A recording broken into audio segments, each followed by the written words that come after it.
There's a moment when every boy realizes no one's coming to save him, and that's when he becomes a man. And some boys never get there and stay children forever. This is kind of part of being a man. It's like you kind of got to mess it all up a little bit, I think. So I think part of learning is dying. I think part of learning is you got to die a little bit. Because what is learning? Learning is me giving up on my old ideas. Those ideas have to die for me to be open to some new stuff. And so me learning how to be a better man, I had to die a little bit. You're a man. You are a man. Stand up and be a man. Make the hard decisions, make the sacrifices, make the unpopular decisions, and become comfortable in your own skin. And if you are not a person that you are comfortable being alone with, that is the one person in this universe that you have full power, full right, and full responsibility to change. Lazy people do a little work and think they should be winning, but winners work as hard as possible and still worry if they're being lazy. There's nobody coming. There's nobody coming to save you. There's nobody coming to help you. A knight in shining armor isn't going to ride in and save you. You are the only one that's going to be able to save you. And all this time, you point your finger and you say, I can't do that because I was born here, or I can't do that because I have this issue, or I can't do that because they made fun of me. And you know what's going to happen? Nothing. You're going to get more of the same. You're going to get laughed at more. You're going to be ashamed more. You're going to be frustrated more. And you're going to really regret at the end of your life that you put off taking responsibility for yourself and building yourself into what could be. And when we look around at the world and we look at all the problems and we look at all the chaos, we have to take responsibility for ourselves for creating it. You're not living the best life that you want to live. You're not the person you want to be. You're not the person the 8-year-old you wanted to be. And I bet you're not even taking steps to become that person, are you? And that's what's wrong with the world. That's what's wrong with this country. We have a bunch of people that want to point fingers and defer responsibility off to anything and everything except the one thing that can change their entire lives. And that's looking in the mirror and saying, you, man, you did this to me. You made me this way, and I'm going to fix it. And I'm going to fix it by controlling all the things I can control. I'm going to control what I eat. I'm going to control what I drink. I'm going to control how I move. I'm going to control the information I put in my brain. I'm going to control how I treat people and who I surround myself with. And if you control those things, you are now in the driver's seat to create what it is you've always known that you were here to create. Because you always do know what you're here to create. It's that little version of yourself that hides deep inside your heart that you are so afraid to even talk about because you're afraid the people around you are going to laugh. Well, guess what, they're going to laugh. And they're going to laugh more if you don't do anything. We're going to have successes. We're going to have failures. We're going to have good nights. We're going to have bad nights. We're going to have good relationships. We're going to have bad relationships. We're going to have good ideas and bad ideas. We're going to make money. We're going to lose money. All these things are going to happen. You have a project that's due at work that you don't feel like working on right now. Doesn't matter that you don't feel like working on it right now. You impose discipline on the situation and you do what you're supposed to do. You have an exercise you need to work out this morning. You haven't worked out yet. You wake up in the morning, you need to go work out. You don't feel like working out. It doesn't matter. Doesn't matter that you don't feel like working out. Doesn't matter. It's not part of the calculation. Discipline overrides that. Discipline trumps your feelings. And that is what you need to apply as a person, as a normal human being. No matter what you're doing in your life, you need to let discipline be your guide, not how you feel. That's what we need to do. And if you do that, you're going to end up with freedom. You're going to end up with freedom across the board. Discipline equals freedom. That's what I have been saying for a long time. It is 100% factually true. If you allow your feelings to dictate what you do, you will end up being a slave to your feelings at a minimum. But if you utilize discipline in your life, you will end up with the ultimate freedom in everything that you do. Through discipline, through self-discipline, through repetition, through tons of repetition of the same thing that you don't want to do, that's the key. Through repetition of things you don't want to do, you develop mental armor, like an armor for your mind. You start to armor your mind. Your mind's like, okay, we suffer. We suffer every day. It's what we do. We do stuff that sucks every day. So then, when the suck stuff comes, you're ready for it. That's how I started coming up. I just started being very uncomfortable, and now it's just a way of life. If you lack the discipline to exercise and eat healthy, you will end up being a slave to disease. If you lack the discipline to work hard and save your money, you will end up a slave to finances. If you lack the discipline to manage your time correctly, you will end up with no free time. If you have self-discipline, if you have the discipline to save your money and work hard and invest your money properly, if you have the discipline to manage your time correctly and not waste a bunch of time, if you have the discipline to exercise and eat healthy, you will end up with freedom. I know it's counterintuitive, it's contrarian, but I've seen this over and over and over again. If you want freedom in your life, you have to have discipline. Go do some push-ups. Go spend 12 at the hardware store and hang up a pull-up bar in your room and start doing pull-ups. If you can't do one pull-up, hang on that bar and you're going to start to get a little bit stronger. You're going to start to get a little bit healthier. You're going to start to get more focused. You're going to start to become more resilient, and you're going to start to be able to do a pull-up. You're going to start to eat healthy all the time. You're going to start to understand the world better. You're going to start to progress in every aspect of your life. And you'll see that if you have that kind of discipline right now, you're going to end up with freedom. And if you don't have that kind of discipline and you keep eating those Doritos and you don't work hard and you don't exercise and you don't apply yourself, you're gonna end up shackled.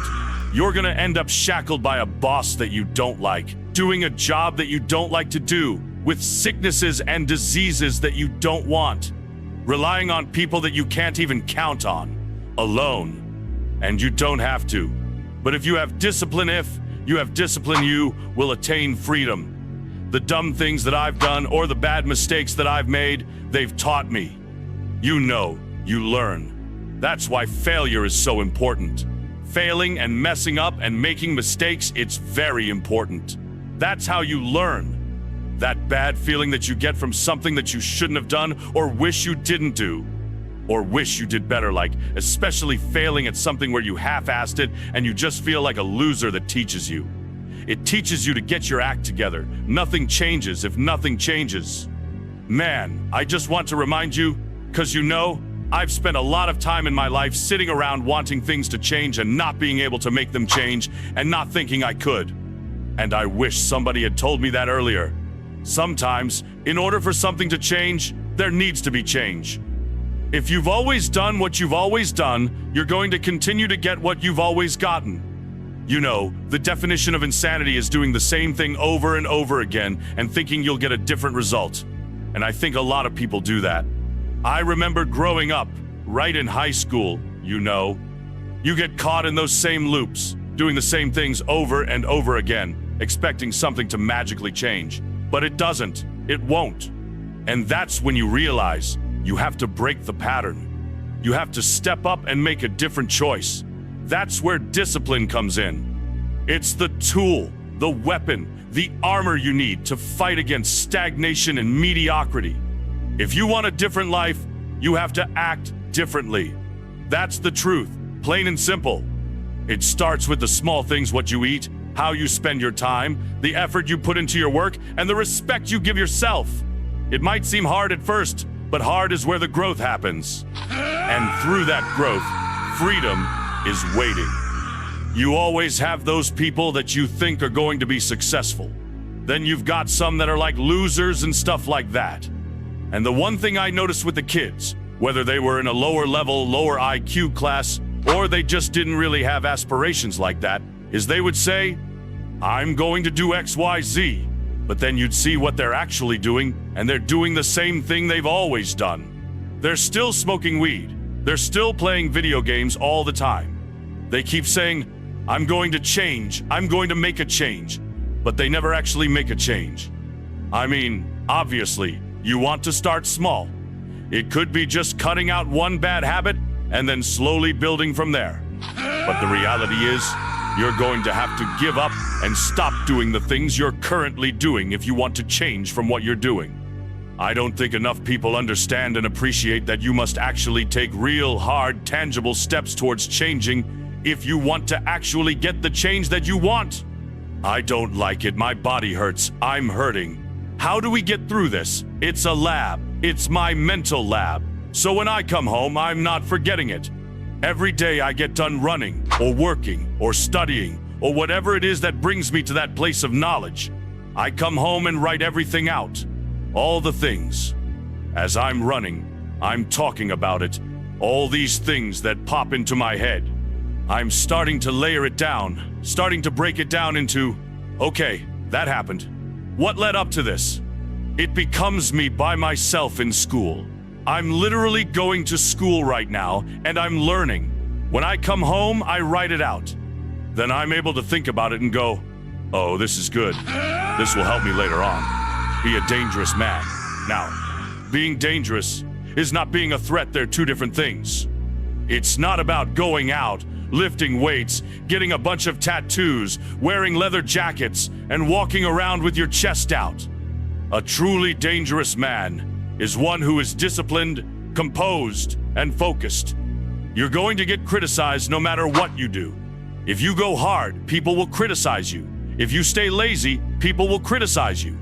So you have to realize, it's up to you to decide what you truly want and to accept what pain you are willing to endure. If you struggle, flounder, and refuse to take responsibility for yourself, you will be miserable. 100%. You'll have every regret a human being could ever have. But the flip side is this. You could put in the work, the time, and say, I'm not going to settle. I'm going to become exactly who I'm meant to be. It's not just going to serve you, it's going to serve your family, your community, your city, your state, your country. It's going to create an immeasurable ripple effect of people who realize they can do it too. And guess what? That's going to be hard. But at the end of the day, even if you come up short, you'll have created so much good in this world that you won't have regrets when you die. Be the guy who embraces the ugly, the miserable. Be the guy who embraces hard work, the grind. Don't be afraid of being hurt, of bleeding a little. The human brain evolved under immense amounts of pressure. That's how it works.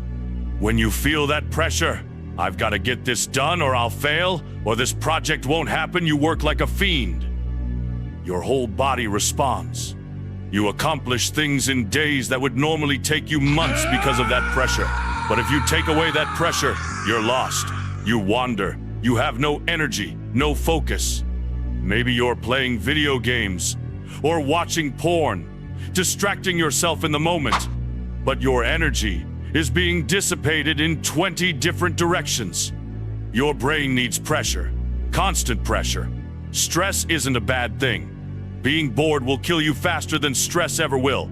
Stress makes your brain focus. It makes you alert. It makes you want to live. I've never regretted working harder, not once. On your deathbed, you won't regret working hard. You'll regret not living fully. Don't follow the crowd. The average person is obese, likely to be divorced, and has less than 1,000 in the bank. It feels safe to do what everyone else is doing, but it's a terrible decision. If you want to be exceptional, you have to be different. That's what makes you exceptional. When your friends say, you've changed, remember it's because they don't know how to say, you've grown. You don't have to feel good about it, you just have to keep going. The feeling will pass, but you will remain. You are greater than your feelings. Going to bed late and waking up early to work for a few days won't kill you. You're not going to burn out. You're doing what it takes. If you push for work-life balance, remember that the people who love working a lot don't care. Hard times last long, but an epic story feels like a lifetime. It just takes work. Loads of it. The work doesn't care who you are. It just cares that it gets done. Most people hear work and think pain, but successful people hear work and think purpose. The first step to success is redefining what work means to you. Whatever you love doing, Jeevan, if it's challenging, do it. Make it worth your time. Every day you wake up and don't want to do something, ask yourself, do I want to feel like a coward today? No? Then do it. Perform without purpose, because the purpose will come. When it does, you'll be ready.